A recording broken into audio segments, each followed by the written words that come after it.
Good morning dear student. Last lecture में मैंने आपको क्या पढ़ाया था? Acceptance of deposit, right. और उसको एक्सप्लेन भी किया हुआ था।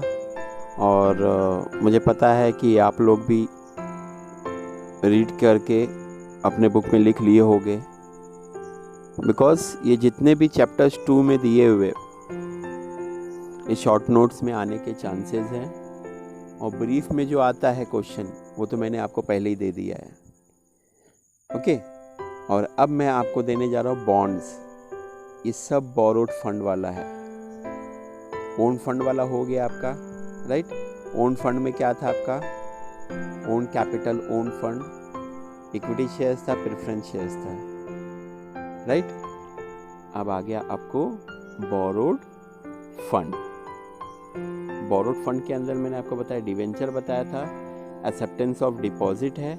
अभी मैं आपको थर्ड कराने जा रहा हूं, दैट इज बॉन्ड, ओके।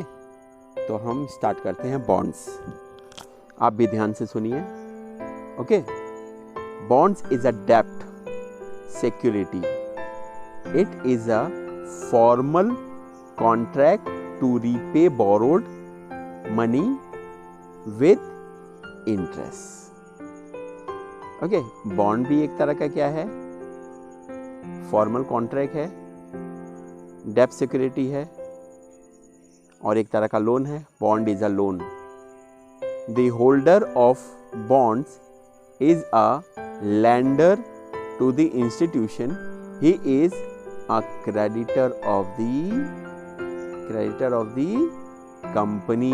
जिस तरह debenture holder are the creditor of the company है, उसी तरह इसमें bond holder also are the creditor of the company. फिर से इसमें वही आया, he get fix rate of interest. इसमें भी फिक्स रेट ऑफ इंटरेस्ट मिलता है।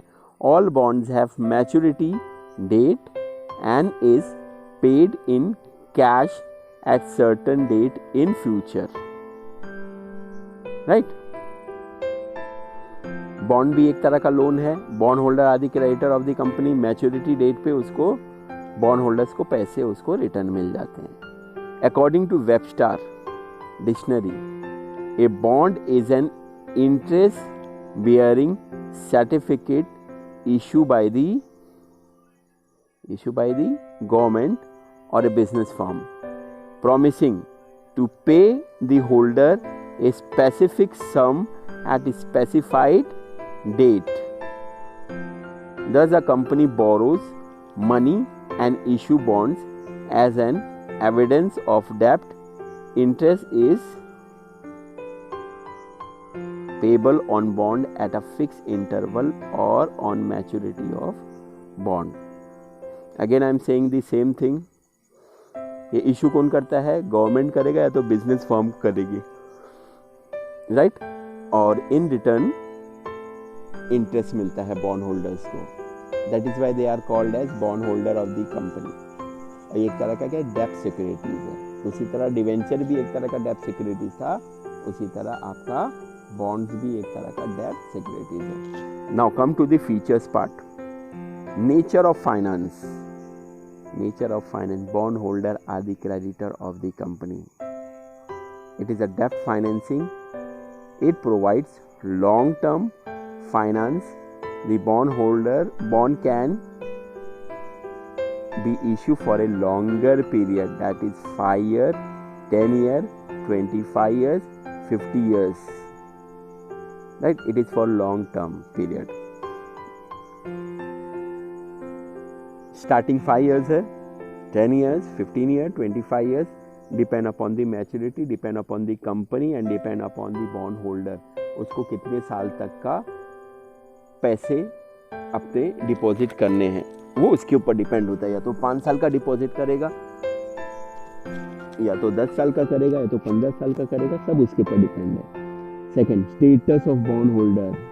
Bond holder are the creditor of the company.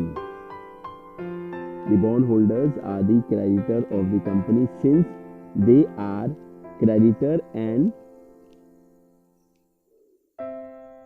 non-owner, they are not entitled to participate in general meeting. They have no voting rights and hence no participation in the management. Okay, status दे दिया इसमें। Bond holder क्या एक तरह का creditor of the company, they are not owner of the company, owner नहीं है, and इनको कोई वोटिंग राइट्स भी नहीं है। सेम है आपका डिवेंचर की तरह ही है, इसमें भी वोटिंग राइट नहीं, उसी तरह बॉन्ड होल्डर्स को भी वोटिंग राइट नहीं है। रिटर्न्स ऑन बॉन्ड, अब बॉन्ड में क्या रिटर्न मिलता है? The bond holder get a fix rate of interest. Again आप डिवेंचर पढ़े, एक्सेप्टेंस ऑफ डिपॉजिट पढ़े, देन बॉन्ड सब में इंटरेस्ट है। It is payable at regular interval or on maturity of bond. Again they are saying the same thing. Regular interval means what? जो भी इसकी maturity period है या तो उस पे इंटरेस्ट पे करेगी या तो ईयरली करेगी। Okay, depend upon the agreed, जिसमें एग्रीमेंट जो होता है उसके हिसाब से बॉन्ड होल्डर को इंटरेस्ट मिलता है। Fourth point is repayment. Bonds have specific maturity date on when the principal amount is repaid. Maturity date पे बॉन्ड होल्डर को उसका प्रिंसिपल अमाउंट कंपनी पे कर देती है, राइट? कंपनी को भी फायदा है और किसको फायदा है? ये बॉन्ड होल्डर को भी फायदा है। अभी आपको क्या करना है, इसमें बॉन्ड्स को एक बार रीड करना है, फिर से एक बार और रीड करना है, 2 बार रीड करना है, एंड थर्ड टाइम आपको ये बॉन्ड का और उसका फीचर्स आपको अपनी असाइनमेंट बुक में लिखना है, राइट? और मुझे विश्वास है कि आप मेरी बात मानते हो और अपने बुक में, असाइनमेंट बुक में लिखोगे। इसके क्वेश्चंस क्या है? What is bond, explain it, features, right? Thank you.